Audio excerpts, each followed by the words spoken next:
les chefs des confessions religieuses invitent le peuple congolais à demeurer dans la prière et l'espérance pour la restauration d'une paix durable de notre pays. Je vous remercie. En santé, le centre hospitalier Biopharm 2 a clôturé les journées de consultation ce samedi. Les spécialistes venus de l'Inde sont intervenus pour des soins du cœur, de la colonne vertébrale et tant d'autres pour soulager la population quinoise. C'est un point de presse qui marque la fin des 2 journées de consultation au centre hospitalier Biopharm 2 par des médecins spécialistes indiens. Les cardiologues et spécialistes en chirurgie cardiovasculaire ont traité notamment des maladies telles que la leucémie, donc le cancer du sang, la drépanocytose, en procédant par la greffe de moelle. Les 2 journées se sont passées avec succès. Les malades ont été consultés. C'est vrai que pour cette première phase, oui, il y a beaucoup d'apports, il y a des nouvelles technologies qui nous ont apportées.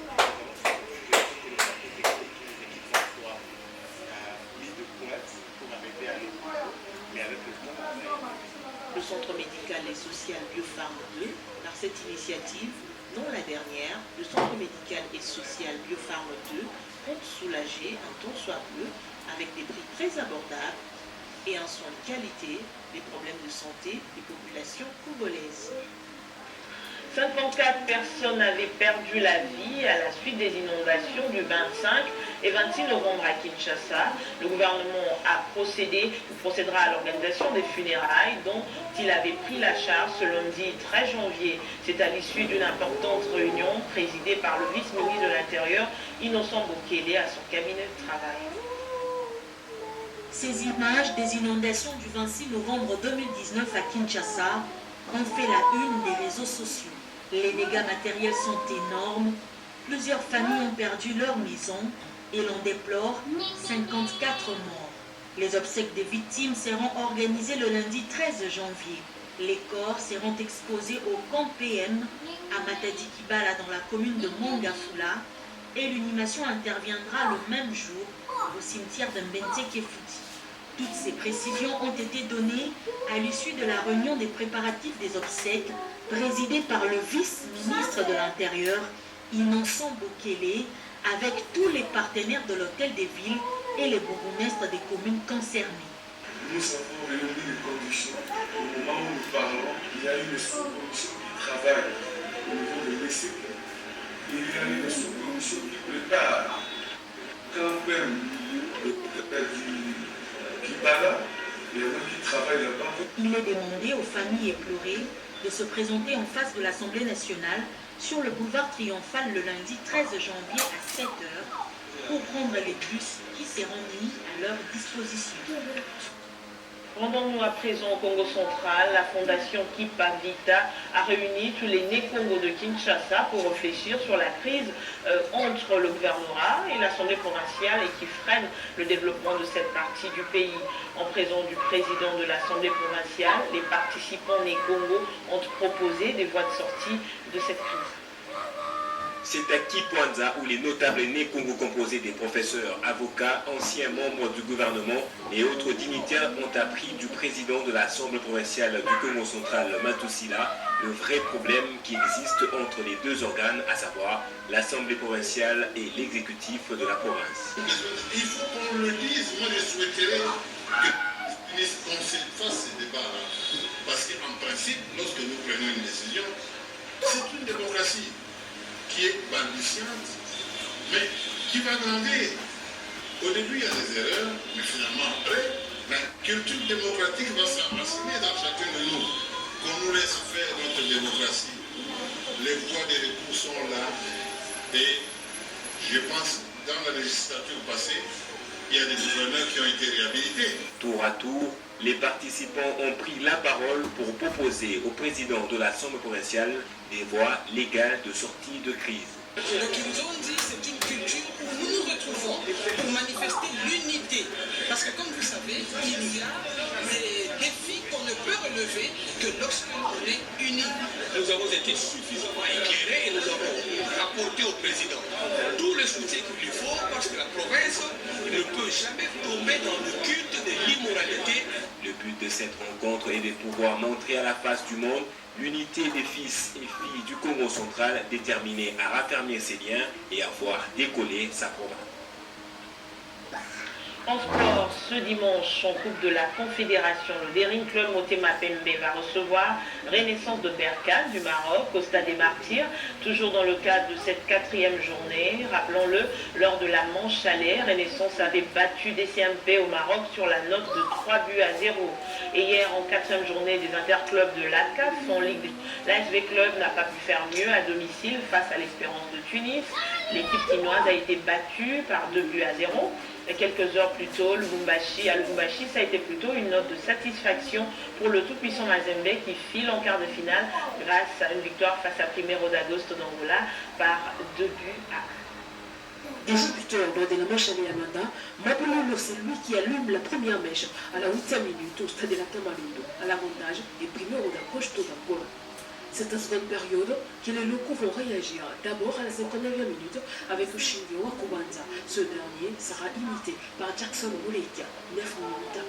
2 ans face à Primeiro, Mazembe toujours invaincu dans cette phase de groupe de la Ligue des Champions de la CAF.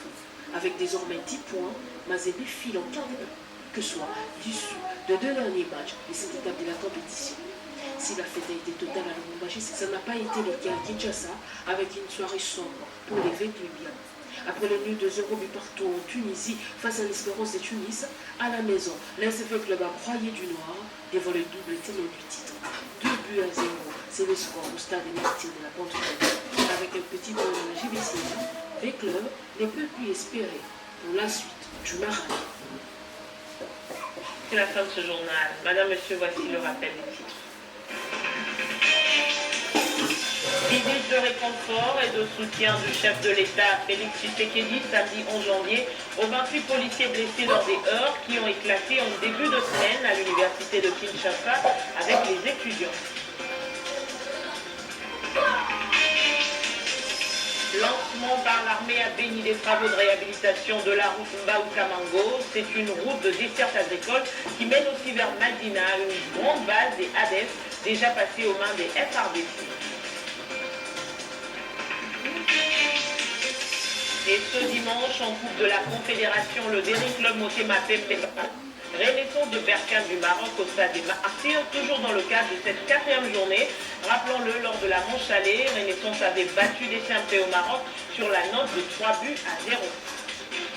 Merci de votre fidélité, excellente journée dominicale sur Télé 50.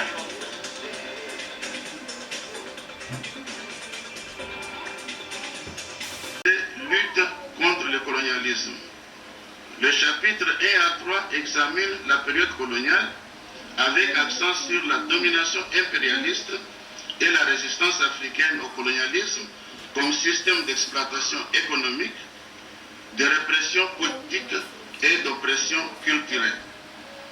Le chapitre 1 est consacré au Congo du roi Léopold II, qui s'est donc manifesté comme un système d'esclavage, un système basé sur une exploitation à outrance et qui a abouti à la mort d'environ 10 millions de Congolais, d'après le journaliste américain Adam Hochschild, auteur de l'ouvrage Les fantômes du roi Léopold II.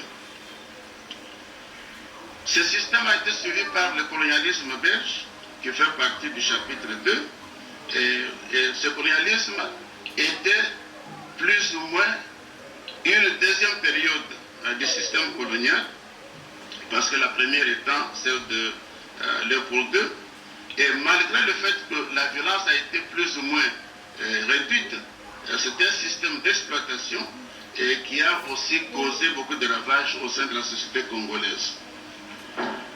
Et les Congolais se sont révoltés, on sait très bien, tout le monde parle donc de révoltes paysannes, comme la révolte de Bapende, mais il y a eu certainement des révoltes des ouvriers, des travailleurs, des commis de l'administration, et ainsi de suite.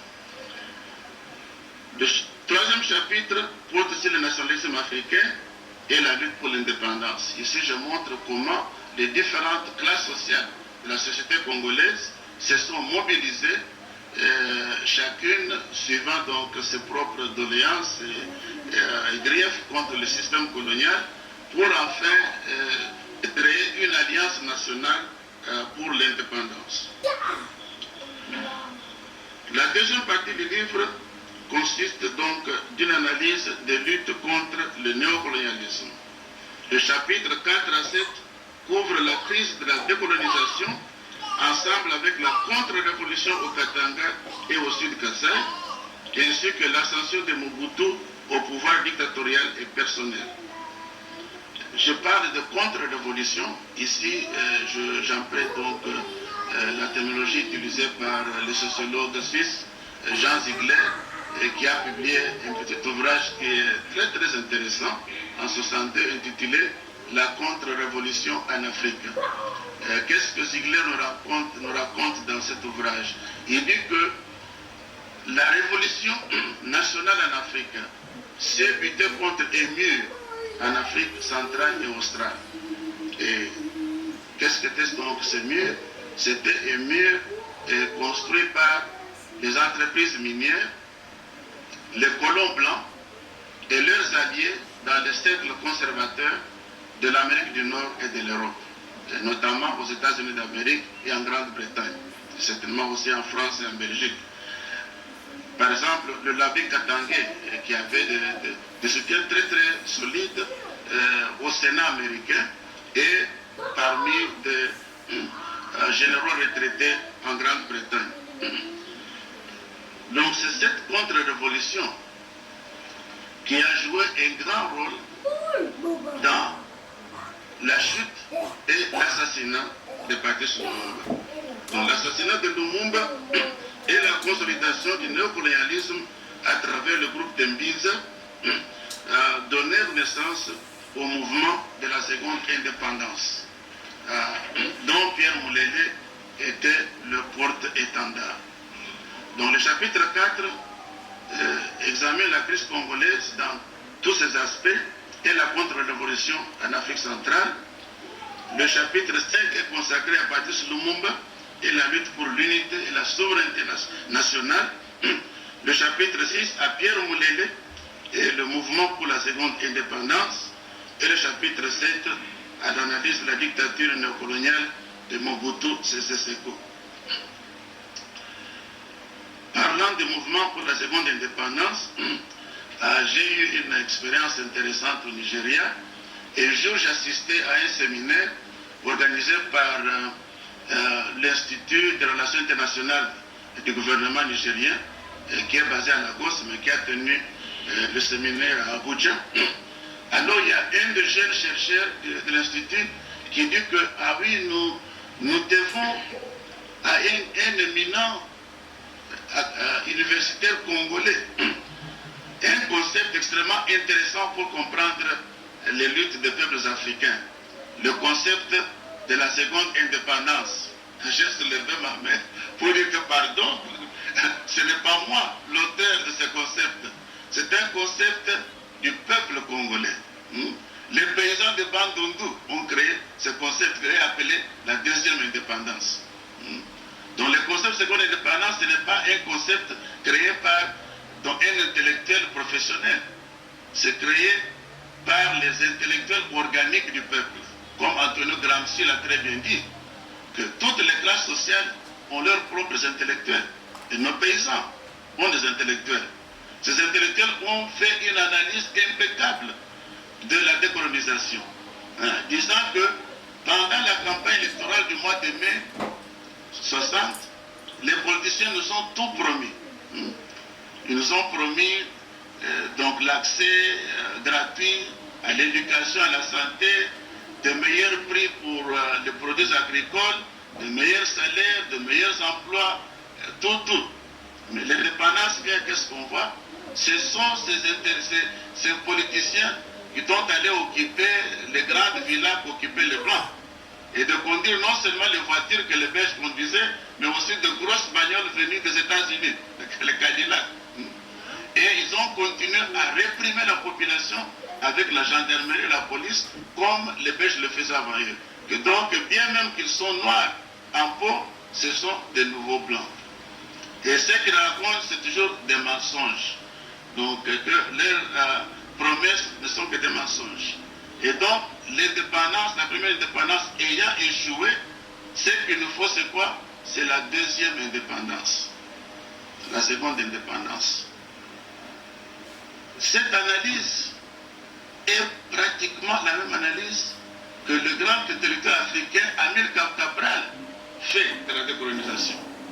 Cabral nous parle du fait que la lutte de libération nationale consiste de deux phases. La phase nationale et la phase sociale. La phase nationale est celle-là où toutes les classes sociales de la société coloniale s'unissent, font une alliance contre l'oppresseur colonial. Parce que chacune de ces classes a des griefs réels contre le colonialisme. Une fois l'indépendance obtenue, il y a donc division. Il y a donc une scission au sein de cette alliance. Parce que la classe des dirigeants petits bourgeois devient maintenant les gouvernants et ils continuent, ils gardent les structures étatiques et économiques héritées du colonialisme. Or, ces structures n'étaient pas construites pour servir les intérêts des travailleurs et des paysans. Ils étaient construites pour servir les intérêts des colons. Donc c'est ainsi que le peuple se sent aliéné. Le peuple ne voit plus son intérêt protégé par la classe dirigeante. Donc c'est la période de lutte des classes. C'est ainsi que Cabral interpelle les intellectuels révolutionnaires à se ranger du côté du peuple, à ne pas continuer à soutenir donc les institutions financières internationales et leur politique antisociale, mais d'être donc solidaire avec les aspirations les plus profondes du peuple africain. Donc voilà que les paysans de Kouilou et Cabral comprenaient le monde de la même façon. Donc, ça ne veut pas dire que nous avons cette conception ici, par exemple, que les paysans sont déjà ignorants, mais ils ne sont pas ignorants. Ils sont aussi capables de comprendre la réalité comme les intellectuels. Maintenant, je parle donc à la troisième partie du livre qui parle de lutte pour la démocratie et la souveraineté nationale. Le chapitre 8 à 12 porte sur ces luttes de 25 aux 46 dernières années pour la démocratie et la souveraineté nationale. Et elle parle de la résistance contre la dictature néocoloniale de Mobutu à partir de 1969. Alors si je cite 1969, ceux qui sont d'ici comprendront très bien que je parle du massacre du juin 69 des étudiants. C'est ce massacre qui m'a permis de publier mon tout premier article dans une revue scientifique. Le professeur Krafoudian avait reçu du professeur Ali Masroui, qui était à ce moment-là professeur à l'université